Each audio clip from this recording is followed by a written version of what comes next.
हरे कृष्णा। सनातन दिव्यता में आपका स्वागत है और मैं हूं पदम गुप्ता। श्रीमद् भगवत गीता सार की श्रृंखला में अध्याय 18, इसको मोक्ष संन्यास योग भी कहा गया है।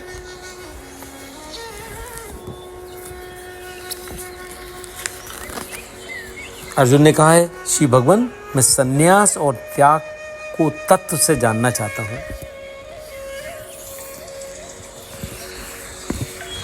श्री भगवान ने कहा, सकाम कर्म वे इच्छाएं और कर्म जिन्हें धन, भौतिक पदार्थों और प्रिय वस्तुओं के लिए कर्म किया जाता है कि त्याग को ज्ञानी जन संन्यास कहते हैं, और सब कर्मों के फलों की आसक्ति के त्याग को त्याग कहते हैं। श्री भगवान कहते हैं, हे भरत श्रेष्ठ, त्याग 3 प्रकार के हैं। कुछ मनीषी कर्मों को दोषपूर्ण होने के कारण त्याग करने को भी कहते हैं, पर श्री भगवान कहते हैं कि यज्ञ, दान और तप का त्याग नहीं करने चाहिए, क्योंकि वे चित्त को शुद्ध करते हैं। पर इन कर्मों के फल की आसक्ति का त्याग भी करना चाहिए। इस अध्याय के श्लोक 40 में श्री भगवान ने कहा है कि पृथ्वी में, आकाश में या अन्य कहीं भी ऐसा कोई स्थान नहीं जो प्रकृति की इन 3 गुणों सतो, रजो और तमो से रहित हो। इस प्रकार श्री भगवान ने त्याग, ज्ञान, कर्म, कर्ता, वृद्धि, गति और सुख के 3 प्रकार के अर्थात सात्विक, रासिक और तामसी बतलाए हैं। अब भगवान इन गुणों की व्याख्या करते हैं। त्याग, मोह के कारण कर्तव्य कर्मों के त्याग को तामसिक त्याग कहा गया है। नियत कर्मों को दुख और शारीरिक कष्टों के या कठिनाई के भय से त्याग कर दे तो वह राजस त्याग है। कर्म करना कर्तव्य है, इसी भाव से आसक्ति और फल का त्याग करके जो नियत कर्म किया जाता है वह सात्विक त्याग है। अब भगवान ज्ञान के विषय में चर्चा करते हैं। जिस ज्ञान से मनुष्य सब प्राणियों में अभिभक्त और अविनाशी ईश्वर को समभाव से स्थित देखता है, वह ज्ञान सात्विक है। जिस ज्ञान से संपूर्ण भूतों में विभिन्न प्रकार के नाना भावों में अनेकता देखता है, वह ज्ञान राजस है। जिस ज्ञान से मनुष्य शरीर को ही सब कुछ मानकर उसमें आसक्त, जो बिना युक्ति वाला, तात्विक अर्थ से वंचित और तुच्छ ज्ञान है, वह तामसिक ज्ञान है।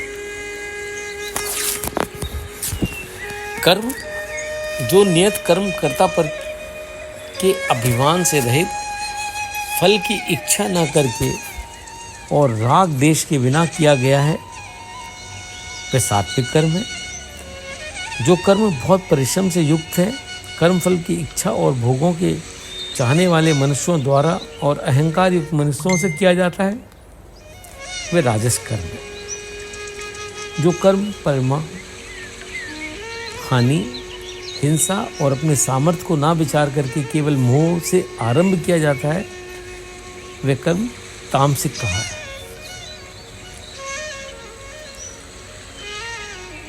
कर्ता के विषय में भगवान कहते हैं, जो कर्ता आसक्ति रहित, अहंकार रहित, धैर्य और उत्साह से युक्त, कार्य की सफलता में हर्ष या शोक से रहित हो, वह कर्ता सात्विक है। जो कर्ता फल को चाहने वाला, राग देश से युक्त, लोभी, दूसरों को कष्ट देने वाला, अशुद्ध विचारों वाला, हर शोक में लिप्त, वह कर्ता रासिक है। जो कर्ता असभ्य, शिक्षा से रहित, अभिमानी, हठी, धूर्त, दूसरों को हानि करने वाला, आलसी और दीर्घसूत्री है, वह कर्ता तामसिक कहा गया है। अब भगवान यहाँ बुद्धि के बारे में कहते हैं, जो बुद्धि प्रवृत्ति और निवृत्ति को, कर्तव्य और कर्तव्य को, भय और अभय को, मोक्ष और बंधन को यथार्थ रूप से जानती है, वह बुद्धि सात्विक है। जो बुद्धि धर्म और अधर्म, कर्तव्य और कर्तव्य को ठीक तरह से नहीं जानती, वह रासिक बुद्धि है। जो बुद्धि अज्ञान से अधर्म को भी धर्म मान लेती है तथा संपूर्ण पदार्थों को धर्म से उल्टा ही मानती है, वह बुद्धि तामसी कही गई है। गति, धारण शक्ति, डिटर्मिनेशन। जिस धारण शक्ति से मनुष्य केवल ईश्वर को जानने के लिए मन, प्राण और इंद्रियों की क्रियाओं को धारण करता है, वह धृति सात्विक है। भोगों और फल की इच्छा वाला मनुष्य जिस धारणा शक्ति के द्वारा आसक्तिपूर्ण धर्म, अर्थ और काम आदि सर्व कार्यों को धारण करता है, वह राजसिक धृति है। बुद्धिहीन मनुष्य जिस धारणा के द्वारा निद्रा, भय, शोक, सुख, दुख और मद को भी नहीं छोड़ता, वह गति तामसिक है। सुख, जिस सुख में मनुष्य साधन, भजन, ध्यान और सेवा आदि के अभ्यास में रमण करता है, जो आरंभ में विष की तरह किंतु परिणाम में अमृत की तरह होता है, जिससे दुखों का निवारण होता है, ऐसे आत्मबुद्धि रूपी प्रसाद से उत्पन्न सुख सात्विक है। जो सुख विषयों और इंद्रियों के संयोग से होता है, जो भोग के समय आरंभ में अमृत की तरह किंतु परिणाम में विष की तरह होता है, वह सुख राजसिक कहा गया है। जो सुख इंद्रा, निद्रा, आलस्य, प्रमाद से उत्पन्न होता है, जो भोग में और परिणाम में भी मोहित करता है, ऐसा सुख तामसिक कहा गया है। व्यक्ति के स्वभाव, गुणों और योग्यता के अनुसार श्रम और कर्म में विभाजन किया है।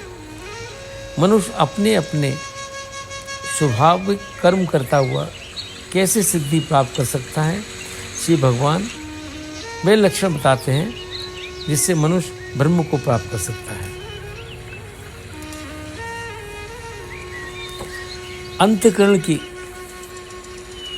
विशुद्ध व्यक्ति से युक्त तथा हल्का, सात्विक और नियमित भोजन करने वाला, विषयों का त्याग करके एकांत और शुद्ध स्थान का सेवन करने वाला, सात्विक धारण शक्ति के द्वारा और इंद्रियों को संयमित कर मन, वाणी और शरीर को वश में कर लेने वाला, राग देश को सर्वदा नष्ट करके भली भांति दृढ़ वैराग्य की का आश्रय लेने वाला तथा अहंकार, बल, अभिमान, काम, क्रोध, सांसारिक भोगों की सामग्री को त्याग करके निरंतर ध्यान योग के परायण, ममता रहित और शांति युक्त मनुष्य ब्रह्म में अभिन्न भाव से स्थित होने का पात्र होता है। भगवान आगे कहते हैं, सर्व कर्मों को मन से मुझको अर्पण करके तथा समबुद्धि रूप योग को धारण करके मेरे परायण और निरंतर मुझ में चित्त वाला होकर तू मेरी कृपा से समस्त विधान को पार कर जाएगा। सारी कठिनाइयाँ आसान हो जाएंगी और बहुत आसानी से पार कर जाएगा। और यदि अहंकार के कारण मेरे वचनों को नहीं सुनेगा तो तुम्हारा पतन हो जाएगा। हे भारत, तू सब प्रकार से उस परमेश्वर की शरण में ही जा। उस परमात्मा की कृपा से ही तू परम शांति को और सनातन परम धर्म को प्राप्त होगा।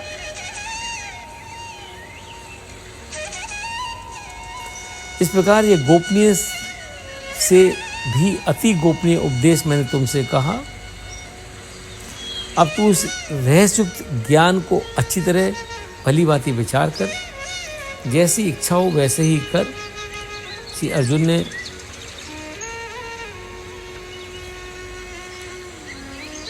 भगवान से फिर प्रश्न किया।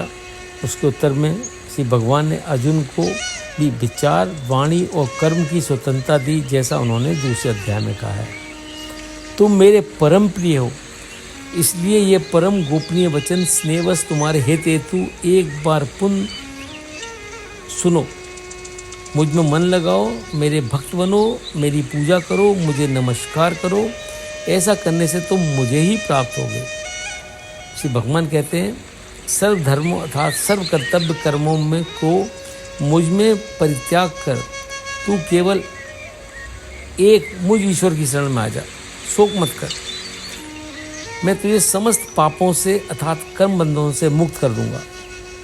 जब पूर्णतः कोई प्रभु की शरण में हो तो सर्व धर्म कर्म स्वतः शुभ होंगे। इसके पीछे ये बहुत ही सुंदर मनोविज्ञान और उससे भी श्रेष्ठ ये आत्मज्ञान है। हरिओम तत्सत। श्रीमद् भागवत गीता का ये अंतिम अध्याय, इस तरह से ये संपूर्ण भागवत गीता का सार समाप्त होता है। हरे कृष्णा। आशा है ये आपको अच्छा लगा होगा। कृपया से लाइक करें, फॉरवर्ड करें। मेरे चैनल को अगर तक आपने अभी तक सब्सक्राइब नहीं किया है तो सब्सक्राइब करें और आगे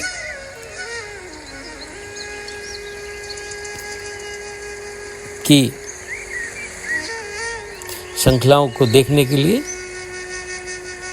बेल आइकन दबाएं।